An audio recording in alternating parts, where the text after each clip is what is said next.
I'm Margaret Cho, and I'm reading out of Sleeping Beauty by A.N. Roquelaure. The prince was finishing his supper when Beauty was brought to him. The castle hummed with life, torches flaring in the long, high, vaulted corridors, and the prince sat in a library of sorts, reading...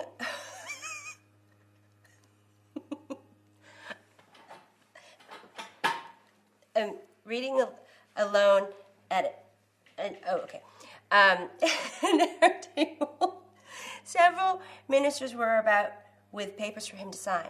There was the sound of their soft leather sock boots on the floor and the crackling of the scrolls of parchment. Beauty knelt by his chair, listening to the scratch of his pen, and she was sure he would not see. She looked up at him. He appeared radiant to her. He wore a blue velvet surcoat trimmed in silver and emblazoned his coat of arms above a heavy silk girdle. The sides of the surcoat were loosely laced, and through them Beauty could see his white shirt, and she admired as well the firm muscles of his leg in the long, tight, fustian breeches. He took a few more bites of his meat as a plate was set down for the stones for the Beauty. Quickly she lapped up the wine as he poured a bowl for her. Ate the meat as delicately as she could without using her fingers. It seemed he was watching her. He gave her bits of cheese and more fruit, and she heard him give some little sound of satisfaction. She cleaned her plate with her tongue. She would have done anything to show him how pleased she was to be with him again, and quite suddenly she remembered she had not kissed his boots, and she made up for this immediately. The smell of the clean, polished leather was delicious to her. She felt his hand on the back of her neck, and when she looked up, he fed her a handful of grapes one by one, lifting each one a little higher so that she had to rise off her heels to get it. He tossed the last grape in the air. She darted up to catch it with her mouth and succeeded.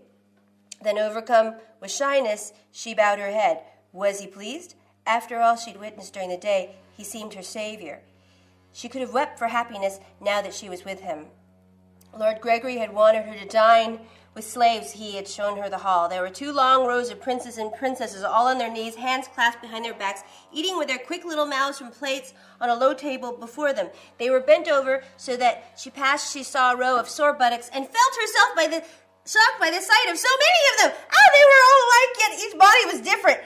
Princes showed less of themselves if their legs were together, so the scrotum couldn't be seen, but the girls could do nothing to hide their pubic lips. It alarmed her. The prince had wanted her immediately in his chamber, and now she was with him. Leonhard removed the small sealing wax from her secret core of pleasure, and she felt the first stirring of desire.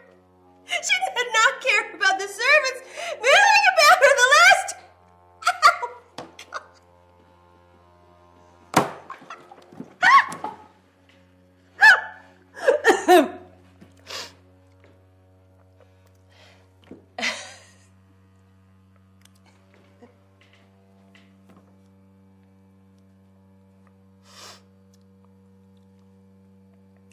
It's very late, the prince said. You've had a long rest, and I see you're much improved for it. Beauty waited. Look at me, he said. When she did, she was shocked by the beauty and ferocity of his black eyes. She felt her breath catch in her throat. Come, he said, rising and dismissing the minister. Time for lessons. He walked fast toward his bedchamber, and she followed on her hands and knees, rushing before him as he waited for her to open the door, then going in behind him. If only she could sleep here, live here, she thought, and yet she was afraid as she saw him turn with his hands on his hips. She remembered the whipping last night with the strap, and she shuddered. Behind him was a high pedestal table, and he... Ow! Okay. Behind him was a high pedestal table, and she reached into a cloth-covered casket here and took out what seemed like a handful of little brass bells. Come here, my spoilt dear, he said softly. Tell me, have you ever attended a prince in his chamber, dressed him, groomed him, he asked. No, my prince, Beauty said, and she hurried to his feet. Kneel up, he said. She obeyed, hands behind her neck, and when she saw the little brass bells, he held it. Okay.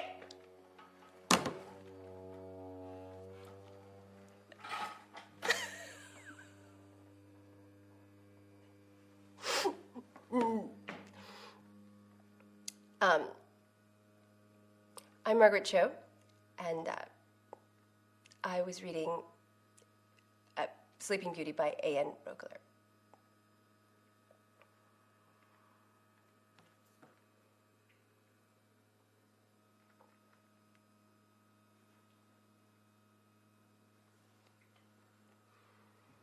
Got it. My God. That was great.